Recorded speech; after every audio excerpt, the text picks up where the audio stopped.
Ladies and gentlemen, welcome to today's commentary. I'm Doug Inabakwe. Now, the Kenyan politics has entered a fascinating phase. The old guards is being challenged by a younger generation of politicians who are articulate, media savvy, and increasingly willing to challenge established power centers. Among those emerging figures, one name stands out, and that name is Edwin Sifuna. The question that many Kenyans are beginning to ask is simple but profound. Is Edwin Sifuna truly preparing himself for the presidency?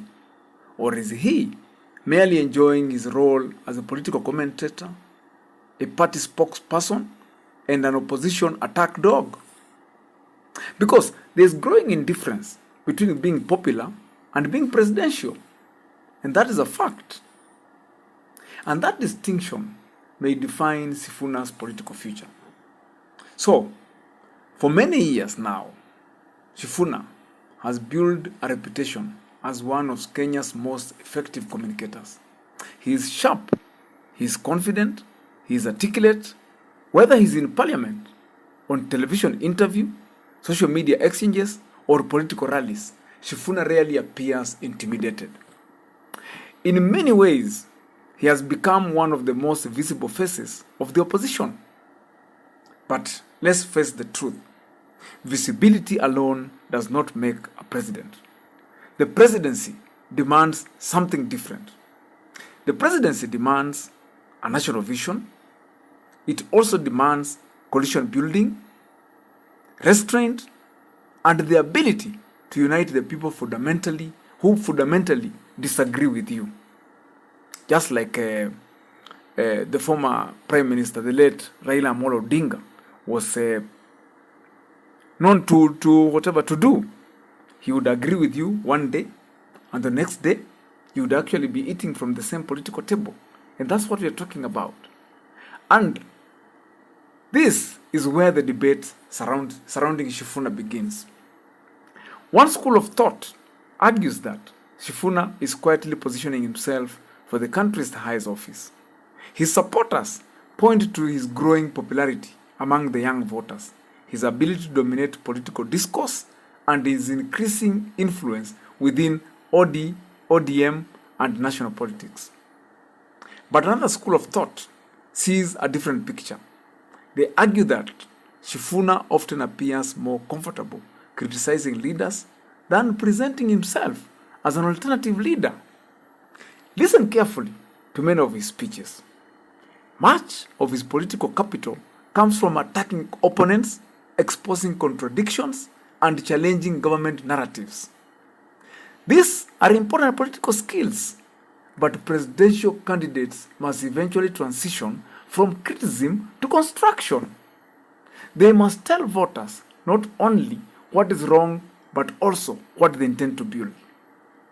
The result is a politician who generates headlines but leaves questions unanswered about his long-term ambitions.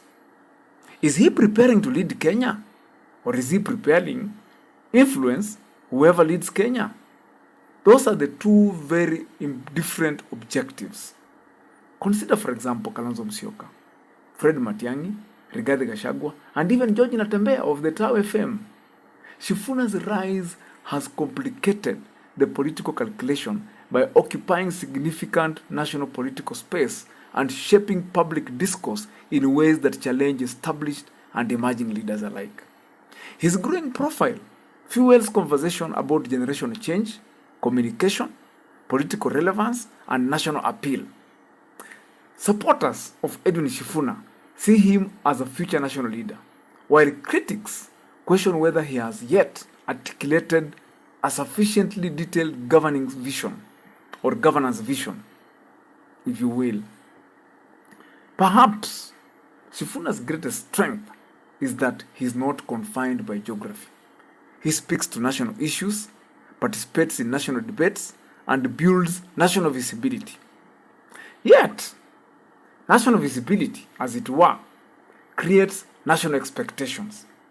Eventually, every influential politician reaches a crossroad. voters begin asking questions. What exactly do you stand for? What economic model do you support? How would you tackle unemployment? How would you also address corruption? How would you manage public debt, which is soaring by the day? And how would you unite a polarized nation like Kenya? As Sifuna's influence grows, these questions will become louder. His future may ultimately depend on whether he evolves from being one of Kenya's most effective political communicators into one of Kenya's most convincing political visionaries like Raila Odinga. Communicators explain problems, visionaries persuade people they can solve them. As matters stand today, Edwin Sifuna remains one of the most influential young politicians in Kenya. His rise has altered the political calculation, injected youthful energy into national politics, and expanded the conversation about who leads Kenya into the future. But ultimately, questions remains unanswered.